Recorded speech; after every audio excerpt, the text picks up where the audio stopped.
Ang mga initiation rites ay karaniwang bahagi na ng mga fraternity. Ginagawa nila ito bilang pag-welcome o di naman kaya ay subukan ng isang tao kung karapat-dapat ba silang maging membro ng frat. Subalit kagaya ng alam na ng karamihan, ang ibang initiation ay maaaring humantong sa tinatawag nilang hazing. At kadalasan, nalalagay na ang buhay ng bagong recruit sa panganib. Magandang araw at welcome mga kakantuhan. Sa mga taong mahilig sa mga true stories, true crime at kakaibang kwento, please subscribe and turn on ang notification bell para lagi kayong updated sa ating mga video. Ngayon, simulan na natin ang kwentuhan. Noong taong 2009, isang buwan na lang sana ang hinihintay ng isang binata at maninirahan na ito kasama ng kanyang pamilya sa Australia. Balak niyang ama niya noon na dalhin na ang mga ito abroad ng buwan ng December. Pero sa kasamaang palad, hindi na iyon natupad.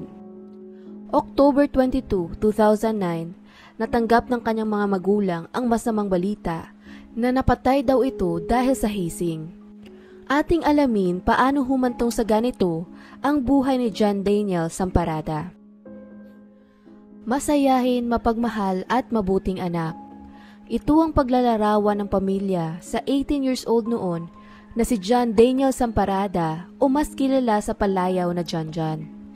Ang kanyang amang si Domingo ay OFW sa Australia habang ang kanyang ina naman na si Gina ay kasama nila sa Pilipinas at siyang pinakanangangalaga sa kanila. Residente ng Belmont Hills, Pasong Kawayan 2 ang pamilya na matatagpuan sa Cavite. Nang mga panahong ito, nag-aaral ng kolehiyo ang binata sa Lyceum of the Philippines University sa General Trias. Pero maliban sa pag-aaral, naging interesado din si John Daniel sa iba pang mga aktibidad at isa na nga doon ang pagpasok sa fraternity. Buwan ng Oktubre nang naging sigurado na siya sa desisyong iyon, kaya nagpaalam ito sa ina na may pupuntahan lang daw itong outing. Pinayagan naman siya ng ina pero lingid sa kanyang kaalaman ng puntong iyon, ang tinutukoy pala ng anak na outing ay ang initiation nila para sa pagiging miyembro ng Tau Gamma Phi Fraternity. October 22, 2009, maagang nagpaalam na umalis si John Daniel sa kanyang ina bago tumungo sa isang bukid sa Dasmariñas. Ito ang lugar kung saan plano nilang magkita-kita para sa initiation. Subalit yun na din pala ang huling beses na makikita ito ng ina na buhay. Kinagabihan, nakatanggap ng tawag ang ina nito tungkol sa sinapit ng anak. Sinugod sa Estrella Hospital ang binata mga bandang 5:30 p.m. pero sa kasamaang palad, ito ay wala ng buhay at idineklara ng dead on arrival. Puno ng malalaking pasa ang kanyang mga hita at meron din itong malalang mga galos at sugat. Ayon pa sa medico legal ng Provincial Crime Laboratory Office ng Cavite, nagtamo ito ng iba't ibang pinsala sa ulo at tama sa iba't ibang bahagi ng braso at hita na siyang naging dahilan di umano ng kanyang pagkamatay. Dahil din sa mga pasang ito, naghinala na kaagad ang mga doktor at pulisyang rumisponde na hazing ang pinakaposibleng sanhi ng pagkamatay ng binata. Base pa sa investigasyon na ginawa ng pulisya, 3 lalaki ang nagdala kay John Daniel sa hospital ayon sa mga staff. Pero di umano, bago pa man dumating ang mga otoridad, tumakas na ang isa sa kanila. Bigla na lang daw itong umalis at sumakay ng bus kaya hindi na nila ito nakausap. Kinilala ito ng dalawa bilang si Nicodemus Tolentino. Sa kabutihang palad naman, napigilan ng mga staff ang 2 binatang naiwan na paalis din sana, kaya sila ang nahinga ng mga ito ng impormasyon. Kinilala ang 2 ng nurse on duty sa hospital na sina Joel Bandalan, 18 years old, at Carlos Bartolome, 21 years old. Si Joel noon ay isang first-year HRM student ng International School sa Bacoor, Cavite, habang si Carlos naman ay second-year student na nag-aaral ng Hotel and Restaurant Management. Ito naman ay kaeskwela din ni John Daniel sa Lyceum of the Philippines sa General Trias. Upang makuhanan ng opisyal na salaysay, dinala sila ng pulisya sa presinto, subalit limitado lang din ang impormasyong nakuha mula sa kanila dahil maingat sila masyadong magsalita. Gayunpaman, mas lalo pang lumaki ang hinala nila na namatay nga ang biktima sa hazing dahil sa isang papel na nakuha nila mula sa bulsa ni Carlos Bartolome. Isa itong page ng papel kung saan nakasulat doon ang mga salitang I love Tauga Mafi, pati na rin ang mga iba't ibang pangalan. Kasama na doon ang pangalan ni Carlos Bartolome na isa sa mga nagdala kay John Daniel sa hospital. Ito na rin ang pinagbasehan ng pulisya at sinampahan na nila kaagad ang dalawang binata ng paglabag sa Republic Act 8049 o ang Anti-Hazing Law. Ayon pa sa mga salaysay ng dalawa, naganap daw ang sinasabing hazing sa isang bukid o farm sa area ng Dasmariñas, Cavite, mga bandang 10 a.m. ng umaga na October 22, 2009. Doon daw pinaghahampas ng paddle sa hita ang mga bagong recruit, pinagsusuntok, sinampal at iba pa ng mga senior na member ng frat. Isa na nga doon ang biktimang si John Daniel. Pagkatapos ng initiation, pumunta pa sila sa isang lugar sa Barangay Manabag, Silang, Cavite para sa isang fraternity meeting. Dito na nagsimula na maging masama ang pakiramdam ng binata na habang papunta sa lugar, nagreklamo ito na parang hirap siyang huminga at na sumasakit din daw ang kanyang buong katawan. Ngunit sa halip na tulungan itong magamot, hindi nila ito binigyan ng pansin dahil siguro karaniwan na iyong nararanasan ng mga baguhan. Pagkalipas ng mga isang oras, pumunta naman sila sa Villaluz Resort sa isa pang barangay sa Silang, Cavite. Doon naman naganap ang outing na pinagpaalam ni John Daniel sa kanyang ina. Isang selebrasyon ito sa katatapos lang na initiation. At habang inaayos daw nila ang mga pinamili, muling nagreklamo si John sa nararamdaman niyang sakit, pero nang puntong iyon, bigla na lang itong natumba. Tinulungan naman siya kaagad ng tatlong binata at pinaupo muna ito, pero doon na daw humiling si John na dalhin na siya sa hospital.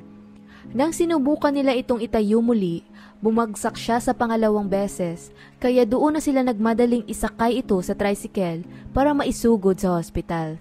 Subalit ng gabi ding iyon, tuluyan na itong binawian ng buhay. Ito na ang mga impormasyong nakuha ng pulisya, pero wala na silang ibang idinawit na pangalan dahil na rin siguro sa takot na balikan sila ng mga kasama sa frat. Isang karaniwang patakaran na din kasi ito sa mga ganitong samahan, na bawal magsalita sa kung ano man ang nangyayari sa loob ng grupo. Gayunpaman, ayon kay Inspector Rolando Mapile na investigation chief ng Silang Police noon, sinubukan nilang hanapin ang 11 pa na ibang miyembro ng frat na na-involved din sa hazing. Habang naghihintay sa pagdelitis, dinitain muna ang dalawa sa kulungan dahil no bail ang kasong hazing. Ang paglilitis ng kaso ay umabot ng lagpas 3 taon, pero ayon sa pamilya ni John, sobrang mabagal ang naging pag-usad nito. Mula nang maisampa ang kaso, walang ibang testigo ang lumabas upang patunayan ang nangyaring hazing bukod sa dalawang akusadong kanilang nahuli. Iyon na din ang ginamit na depensa ng abogado ng dalawang binata para maibasura ang kaso. Maging ang pinanghahawakang lead ng mga otoridad kung saan nangyari ang hazing ay pawang base lamang sa salaysay ng dalawa. Bagaman may iilang residente ang nakakita sa kanila doon, nagsasabing may mga 10 hanggang 20 katao daw ang nakita nila. Walang lumabas na sinumpaang salaysay ang mga pinagtanungan ng pulisya sa Barangay Manabag. Maliban pa doon, wala ring gustong maging testigo para sa kaso. Dahil doon, ginamit iyong depensa ng mga akusado at sinabing outing lang daw ang kanilang pinanggalingan bago isinugod si John Daniel sa hospital. Sinubukan din ng mga otoridad na kumausap ng mga miyembro ng Tau Gamma Phi Fraternity, ang frat na siyang nagsagawa ng hazing, subalit lahat sila ay ayaw din magsalita. Ang tinukoy naman ng dalawa na lugar sa Dasmariñas kung saan nangyari daw ang hazing ay hindi rin mahanap ng pulisya. Dagdag pa roon, ang isa sa mga bagay na nagdiin sa mga akusado sa kaso ay ang dokumentong nakuha ng mga otoridad sa bulsa ni Carlos Bartolome. Nawari logbook di umano ito ng Tau Gamma Fraternity. Pero kung tatanungin ng mga pulisya kung ano talaga ang papel, wala naman daw silang ideya kung ano ang ibig sabihin nito. Kaya para sa depensa, hindi ito matibay na ebidensya dahil hindi daw ito authenticated at maaari ring gawa-gawa lamang ng mga investigador. Isa iyon sa mga dahilan na nahirapan ang bawat kampo na patunayan ang kanilang mga argumento sa pagtakbo ng kaso. Naging dismayado naman ang ama ni John Daniel sa mga nakalap na ebidensya at investigasyon ng mga otoridad. Para sa kanya, parang pinagtatakpan daw ng pulisya ang mga suspect kaya sobrang mabagal ang pag-usad ng kaso. Dagdag pa niya, may mga pagkakataon pa nga daw na nakatanggap sila ng banta mula sa fraternity ng Tau Gamma Phi. Sinubukan din sila nitong alokin ng settlement pero hindi nila ito tinanggap. Para sa kanila, mabagal man ang kaso, naniniwala pa din sila sa hustisya at yun ang pinaglalaban nila. Lubos silang nagdalamhati sa pagkawala ng anak dahil marami pa naman sana silang plano para dito at dapat ay kasama din nila ito sa paninirahan sa Australia. Pero ngayon, malungkot na alaala na lamang ang iniwan nila sa Pilipinas. Sa loob ng ilang taong paglilitis, ang mga akusadong sina Carlos Bartolome at Joel Bandalan ay nakadetain lamang sa Cavite Provincial Jail habang dinidinig ang kasong paglabag ng anti-hazing law na isinampa sa kanila. Pagkalipas ng halos 5 taon, noong September 14, 2014, nagpalabas na ng desisyon ang Regional Trial Court at ito ay pumabor sa prosekusyon. Ayon pa sa kanila, sapat na daw ang circumstantial na ebidensya para makonvict ang mga nasasakdal. Ang dalawa ay napatunayang guilty beyond any reasonable doubt sa crime of violation ng anti-hazing law. At sila ay nasentensyahan ng reclusion perpetua o habang buhay na pagkakakulong. Dagdag pa doon, inutusan rin sila ng korte na magbayad ng danyos na 50,000 pesos each bilang indemnity para sa pagkamatay ng biktima at 100,000 pesos para sa temporary damages. Sinubukan naman umapela ng kampo ng dalawa sa Court of Appeals noong August 30, 2016, ngunit muli, umanig pa rin ang mga ito sa prosekusyon, nagpapaliwanag na ang desisyon ng korte noong September 2014 ay tama. Dahil doon, tinaas nila ang danyos ng mga ito mula sa 50,000 to 75,000, nagdagdag ng 200,000 each para sa moral damages at 100,000 each naman para sa exemplary damages. Pagkalabas ng court order, nag-file sila for reconsideration, subalit dininay ng Court of Appeals ang motion noong October 26, 2016. Pagkalipas ng halos 12 years pagkatapos ng pagkamatay ni John Daniel Samparada, nagpalabas ng bagong desisyon ang Supreme Court. Noong October 27, 2021, sinabi naman nilang wala daw na ipresentang direct evidence na nag-uugnay kina Carlos Paulo Bartolome at Joel Bandalan sa pagkamatay ni John Daniel noong 2009. Sinabi ng korte sa desisyon nito na nabigo ang prosekusyon na itatag ang mga elemento ng hazing sa ilalim ng RA 8049, na ang Tau Gamma Phi ay nagsagawa ng initiation right para sa pagpasok ng mga bagong miyembro at na si Samparada ay isang recruit o isang neophyte. Dahil dito, pinipigilan nito ang korte mula sa konklusyon na ang mga pinsalang natamo niya ay dahil sa mga aktibidad na nauugnay sa hazing ng fraternity. Binanggit din ng korte na pinagmamalaki nito ang RA 8049 at ang dahilan kung bakit ito ay nilagdaan bilang batas ay upang maiwasan ang mas walang kabuluhang pagkamatay. Ngunit idiniin din dito na sa anumang krimen, tinatamasa ng akusado ang constitutional presumption of innocence at ang kanyang pagkakasala ay dapat mapatunayan ng lampas sa makatwirang pagdududa upang makamit ang isang paghatol. Ito ang dahilan na naakwit ang dalawa sa kaso at napalaya na. Si John Daniel Samparada ay isa sanang binatang may naghihintay na maliwanag na kinabukasan. Pero sa isang iglap lang, nawala ang lahat ng iyon dahil sa karahasan. Wala namang masama sa mga samahan kagaya ng fraternity, lalo na kung sila ay may mga magandang layunin.